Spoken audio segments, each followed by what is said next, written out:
So some Dinar Guru updates, starting off with Fleming. Sunday RV report. Our military intel contact said his info from Mr. Fleming's sources matches our guy's info. All done, and release anytime now. Frank 26, in history, no denomination has ever been kept a secret. If so, then it would have failed. Why do you think it's so important for the international world to know the things that you are suspecting and smelling and saying what's going on? You know what's going on. You can't spring the monetary reform on the citizens of Iraq. No. Education is the process now. What they are teaching them about is the new exchange rate and the new small category notes. They're making it very clear to the citizens of Iraq that they're changing the rate, that they're changing their currency. Everybody is against the wall. We're only waiting for the CBI to give us a date. Mark Z via PDK. This weekend played out like we thought it would. It's very positive that we have seen so much progress in tiers 1 and 2. Now we need to see the progress in tier 3. Things still seem to be on track, but nobody knows the exact timing. This thing is very fluid. Keep praying. We are still seeing steady progress. Things are so different now than they have ever been before. I'm going to sit back and watch it all roll out. Pimpy says, let's think about this logically so we can take a look at a map. Let's look at the other oil nations to see where they stand as far as their currencies are involved.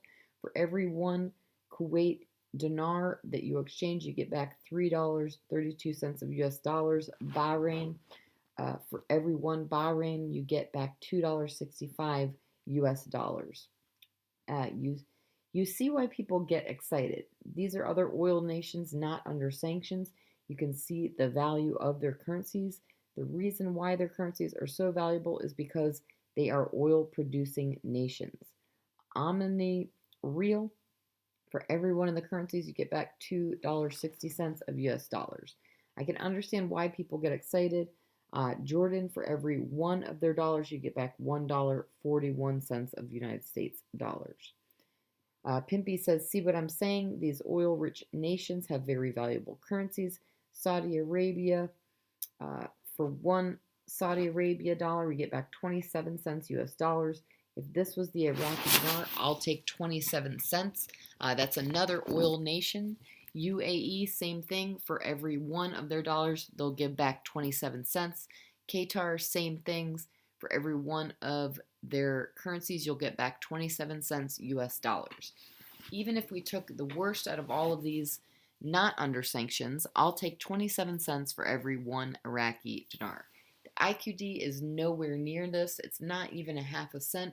So when you look at all the surrounding currencies of other oil-rich nations, there's no reason not to believe that the IQD won't get up there as well.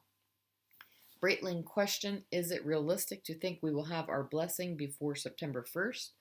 It could revalue tonight. It would be 100% legit and it would work. They could have done it at the beginning of the year, and that's why I was so excited. Yes, it is realistic for this to happen before September 1st. All right, Foot Forward says, article quote, Prime Minister Makadimi, we are working to remove the name of Iraq from the list of countries accused of money laundering after Iraq has fulfilled all its obligations, and we are looking for developing relations with Europe for what it can offer to Iraq in the field of reconstruction and investment, which they can't do with a worthless currency.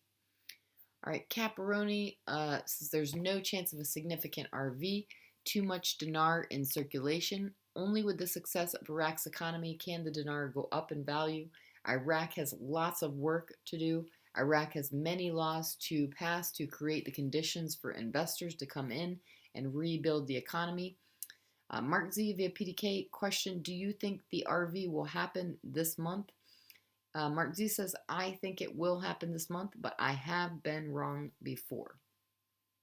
Pimpy article quote, Al-Kazimi's advisor, there is no change in the dollar exchange rate. Still talking about the rate change. Why? If you're saying this rate change is not going to happen this year, why do you continue to talk about it? That doesn't make any sense. If you're trying to tell us the rate change is supposed to stay the same for the next 3 to 5 years, then why are you talking about it? Obviously, it's being talked about between the powers that be, And it's being talked about a lot to the point that this guy has to keep coming out and saying this is not happening. So we will see.